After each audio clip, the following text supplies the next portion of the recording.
You think you understand power. You have read the books. You have studied the theories.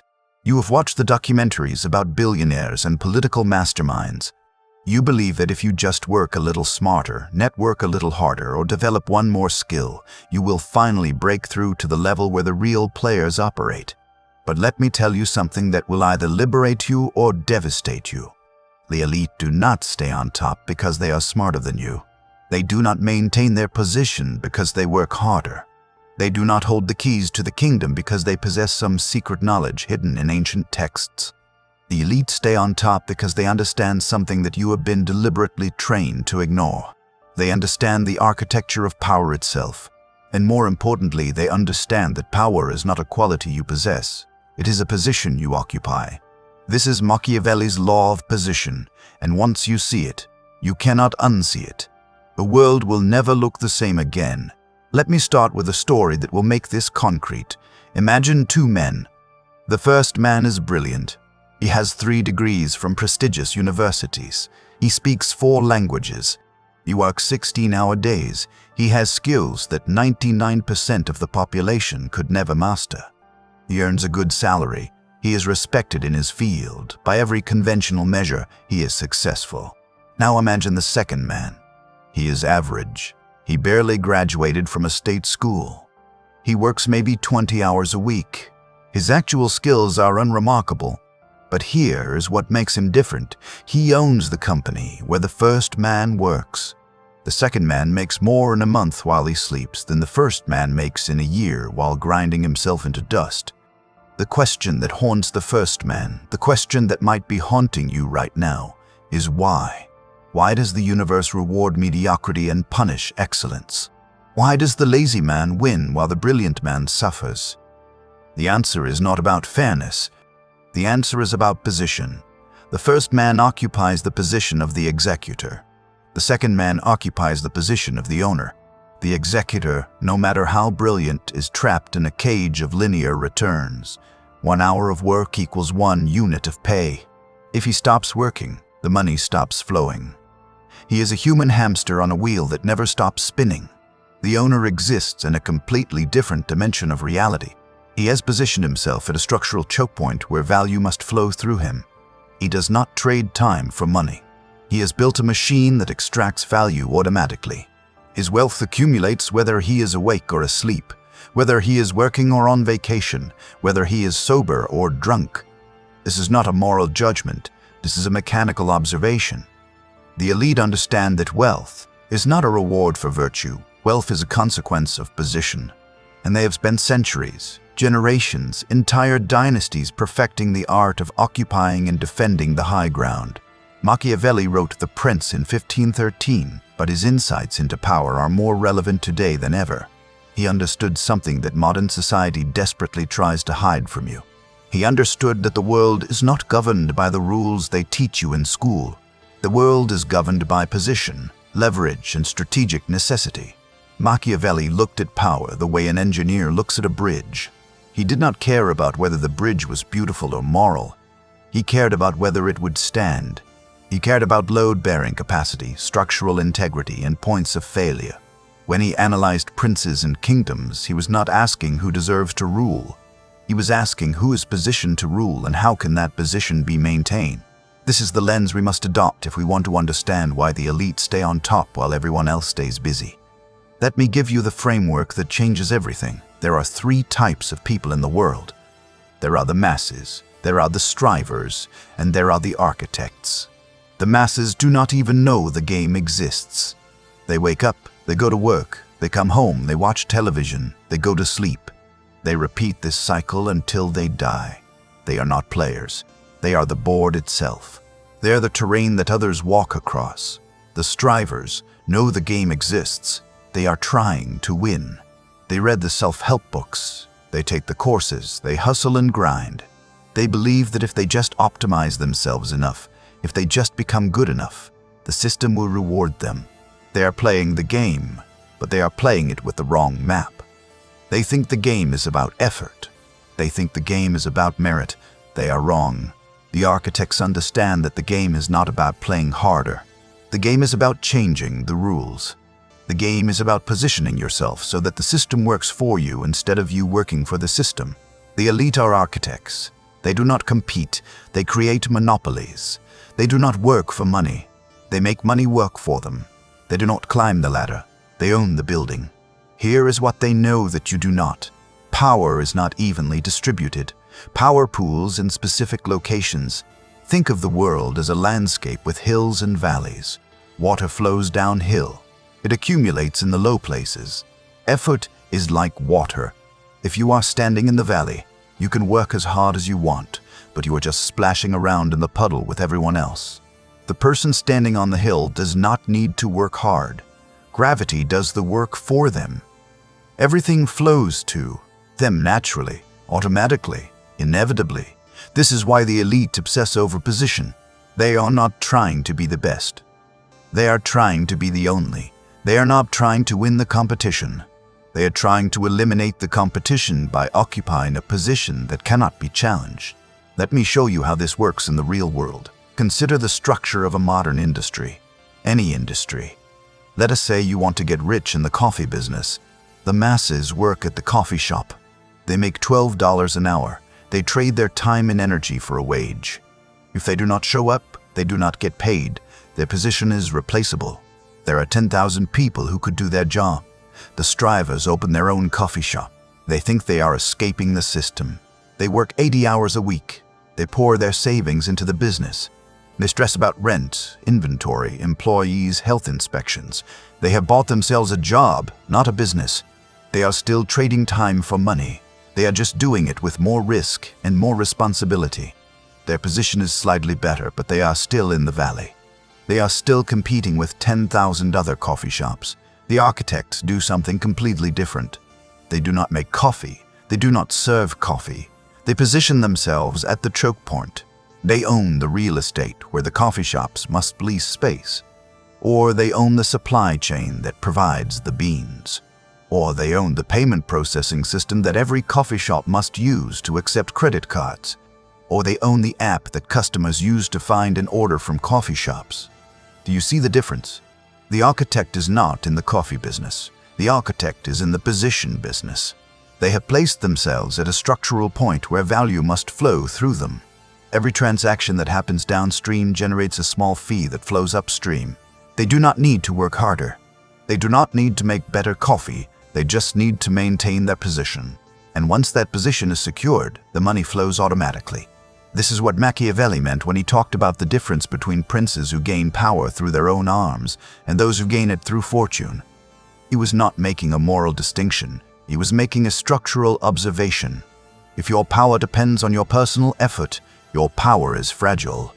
The moment you stop, the moment you get sick, the moment you lose focus, your power evaporates. But if your power is structural, if it is built into the architecture of the system itself, then your power persists even when you are absent. This is why dynasties exist. This is why wealth concentrates in families across generations. They are not passing down work ethic. They are passing down position. They are passing down ownership of the choke points. The son of a billionaire does not need to be smart or hardworking. He just needs to not destroy the position he inherited. And even if he is incompetent, the structure will protect him for decades before it collapses. Now let me address the thought that is probably forming in your mind right now. You are thinking this is unfair. You are thinking the system is rigged. You are thinking that the little guy has no chance. And you are absolutely right. The system is rigged. But here is what you need to understand. Complaining about it is a waste of energy. Fairness is a bedtime story they tell children to keep them obedient. The universe does not care about fairness.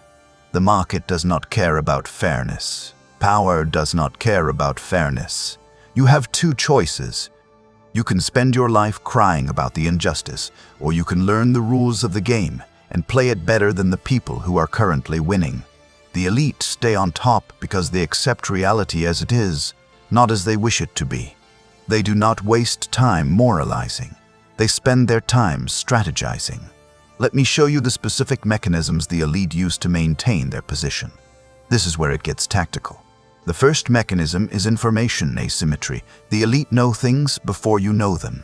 They have access to data, to networks, to insider perspectives that you will never see. This is not a conspiracy. This is just the natural consequence of position.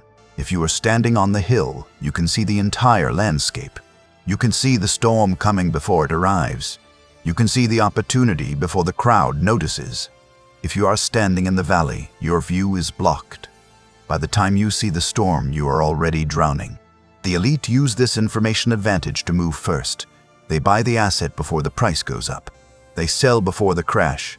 They pivot before the industry collapses. You are always reacting. They are always anticipating. This is not because they are smarter. This is because their position gives them better information. The second mechanism is resource consolidation. The elite do not compete for resources. They accumulate them. Once they have accumulated enough, they use those resources to acquire more resources. This creates a feedback loop. Money makes money. Power attracts power. Access creates more access. If you have $10, you can maybe buy lunch. If you have $10 million, you can buy a business that generates $1 million a year. If you have $1 billion, you could buy politicians, media outlets, and entire industries. The gap between you and them is not linear. It is exponential, and every year the gap gets wider. Not because they are working harder, but because their position allows them to compound their advantages. The third mechanism is rule creation. This is the most insidious and the most powerful. The elite do not just play the game. They write the rules. They fund the politicians who pass the laws. They sit on the boards that regulate the industries. They own the media that shapes public opinion. When you are playing a game where your opponent gets to decide what is legal and what is illegal, what is acceptable and what is shameful, you are not playing a fair game. You are playing a rigged game. And the elite keep it rigged by making sure that the rules benefit those who are already on top. Tax codes are written to favor capital over labor. Licensing requirements are designed to create barriers to entry. Zoning laws protect property values for those who already own property. Every rule, every regulation, every law is a tool that the elite use to defend their position. Now here is the part that most people miss. The elite do not maintain their position through force alone. They maintain it through consent. They have convinced the masses that the system is legitimate. They have convinced the strivers that if they just work hard enough, they too can make it to the top. This is the most brilliant trick of all. If people believe the system is fair, they will not rebel. They will blame themselves for their failure. They will think I am just not good enough. I just need to work harder. I just need to be smarter. They will never look up and realize that the game is designed to keep them exactly where they are. The elite stay on top because they have weaponized your hope. They have turned your ambition into a tool of your own oppression. They dangle the carrot of success just far enough in front of you that you keep running, but they make sure you never actually catch it. Machiavelli understood this deeply. He wrote that it is better to be feared than loved, but he also knew that the most stable power is the power that people accept as natural. If people think you deserve to rule, they will not question your rule. The elite have spent centuries building the mythology of meritocracy. They have built universities that credential the chosen few. They have built media empires that celebrate rags to riches stories. They have built a culture that worships wealth and equates poverty with moral failure. All of this serves one purpose: to make you believe that your position is your fault. To make you believe that their position is their achievement. And as long as you believe that, you will never challenge the structure. You will only try to climb it. And the ladder you are climbing is designed to go nowhere. So what do? How do you escape the valley and reach the high ground? First, you must kill the part of you that believes in fairness. You must accept that the world is not a meritocracy. The world is a hierarchy of position. Sooner you accept this, the sooner you can stop wasting energy on resentment and start investing energy in strategy. Second, you must study the map. You must understand the landscape of your industry, your market, your field. Where are the choke points? Where does value flow? Who controls the gates? Who owns the infrastructure? You are looking for the places where a small amount of effort can produce a disproportionate amount of result. You are looking for leverage. Third, you must stop selling your time. As long as your income is directly tied to your hours, you are trapped. You must find a way to decouple your effort from your earnings. This means building systems, owning assets, creating intellectual property, or positioning yourself as a gatekeeper. You must shift from being the water to being the dam. Fourth, you must become comfortable with asymmetry. The elite do not play fair. They play to win. They use every advantage they have. They exploit every loophole. They bend every rule that can be bent. You have been taught to be humble, to be fair, to play by the rules. That is because the people who taught you those values benefit from your obedience. If you want to rise, you must be willing to be ruthless in your strategy, even if you are kind in your demeanor. Fifth, you must build a network of position. The elite do not have friends. They have alliances. They surround themselves with people who occupy valuable positions. They trade access for access. They trade information for information. Your network is not about how many people you know. Your network is about how many people you know who control resources, information, or influence. One connection to a person in a position of power is worth more than 1,000 connections to people in the valley. Sixth, you must learn to move in silence. The elite do not announce their strategies. They do not brag about their plans. They move quietly, deliberately, and they strike when the moment is right. If you are constantly talking about what you are going to do, you are giving away your position. You are alerting your competitors. You are inviting interference. The truly powerful move in the shadows. They let their results speak. Seventh, you must be willing to abandon sinking ships. The strivers cling to their investments. They cling to their degrees, their careers, their identities. The elite have no such loyalty. If a position is no longer advantageous, they leave. They are fluid. They are opportunistic. They do not care about consistency. They care about winning. If the industry is dying, they move to a new industry. If the strategy is failing, they adopt a new strategy. They are not emotionally attached to their past. They are only interested in their future. Eighth, you must understand the power of perception. The elite know that reality is less important than the perception of reality. If people believe you are powerful, you are powerful. If people believe you are connected, you are connected. This is why they invest heavily in appearances. This is why they control the narrative. You must learn to manage how you are perceived. You must learn to project strength even when you are weak. You must learn to project scarcity even when you are abundant. Perception is a weapon. Use it. Ninth, you must develop the ability to delay gratification at a level that most people cannot comprehend. The masses live paycheck to paycheck. The strivers celebrate small wins. The elite are playing a game that spans decades. They are willing to lose today to win tomorrow. They are willing to endure years of invisibility to build a position that will pay for generations. If you want to join them, you must be willing to plant trees whose shade you may never sit under. You must be willing to build structures that will outlast you. 10th, and this is the most important, you must never ever believe your own propaganda. The elite stay sharp because they remain paranoid. They know that their position is always under threat. They know that the moment they become complacent, someone hungrier and smarter will take their place. They do not rest on their laurels. They do not assume their position is permanent. They are constantly scanning for threats, constantly adapting, constantly fortifying. You must adopt the same mindset. Even when you reach the top, you must act as if you are still climbing. Let me tell you what happens when you start to implement these principles. At first, nothing will change. You will feel like you are working just as hard as before, maybe harder, but you will notice something subtle.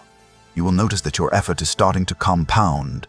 You will notice that opportunities start coming to you instead of you chasing them.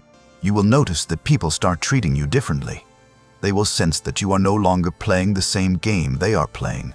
Some will be attracted to your new energy. Some will be threatened by it.